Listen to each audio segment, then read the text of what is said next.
Number 62 from the book 501 Contractor Tips. I am Greg Vandenberg, the author, trying to help you guys and gals from making the same mistakes I made and just making it a little easier. And like I said before, if just one of the things in this book can make a big difference in your business or in your personal life, it's going to be well worth it. Trust me. Number 62, develop better social skills.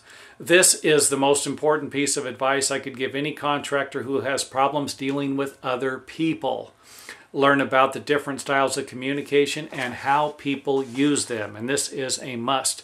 Some people are going to communicate in different ways. You've got people who are going to be timid. People are going to be aggressive, fearful. You know, I mean, you're going to have people that are religious. People that are political. You know, you've got to learn how to communicate with these people on their level. And those people who do, the people who do learn, these are the master salesmen. These are the master negotiators. These are the master public speakers. What are you going to be doing as a contractor? Realistically, a little of each. And if you think, wait, I'm not going to be doing any public speaking.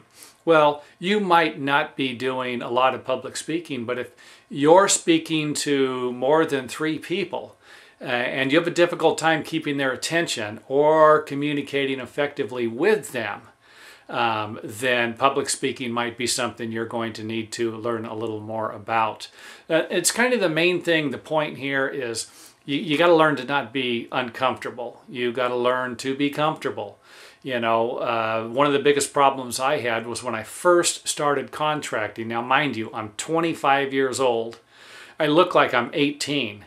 I get my contractor's license. The first house I go to, the guy asked me, and I'm not kidding you, asked me if I'm collecting for the newspaper. He said he already paid. I'm like, well, I says, I'm not the newspaper boy, I'm the contractor. And he kind of apologized, but realistically, I had already lost the job just on my physical appearance.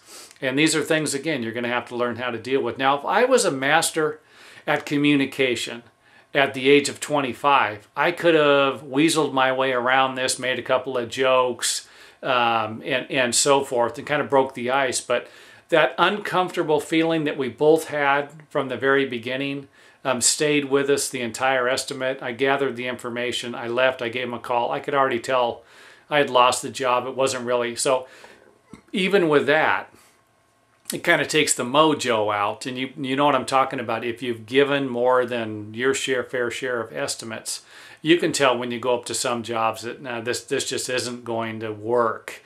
You know, these people and me, we're not going to jive. But if you can speak their language, then you're going to increase your sales. And it's like I've said in the book.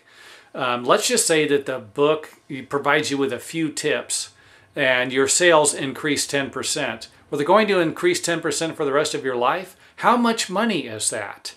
What if you're selling 1 out of every 10 jobs, but by learning how to communicate more effectively, you start to sell 2 or 3, 4 or even 5 or even 9 out of 10 jobs? Trust me, I was selling almost every job I went to.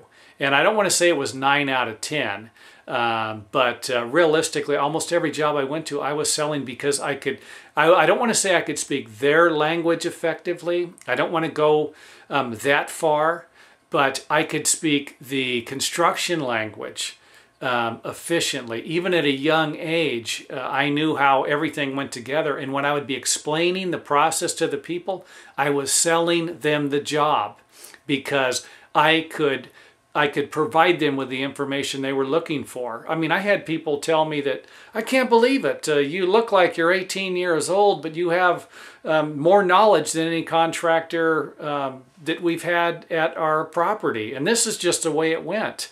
You know, I could speak their language, and I'm not patting myself on the back, but I am telling you how important this is. I'm just trying to stress this point of communicating on their level and, of course, communicating efficiently about the job you're going to be doing. You go into someone's house, part of communication, you go into their house, and you're a bathroom remodeling contractor, and you don't know very much about bathroom remodeling, you're probably not going to be able to communicate effectively about the project, what it is that they're looking for. So it's not just sales I'm referring to. It's not just negotiating.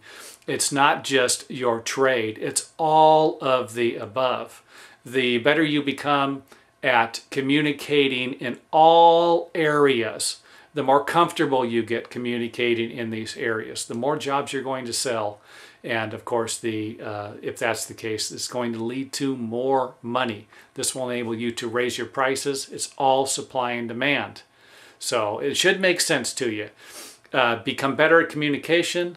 You're going to increase your sales. Then you're going to be able to raise your prices and then make more money, and then either work less or make more money, hire more people, whatever it is your ultimate goal is as a contractor. This is important. Communication. Learn it and live it. And again, I know that if you made it this far in the video, you're probably thinking, geez, you're just repeating yourself.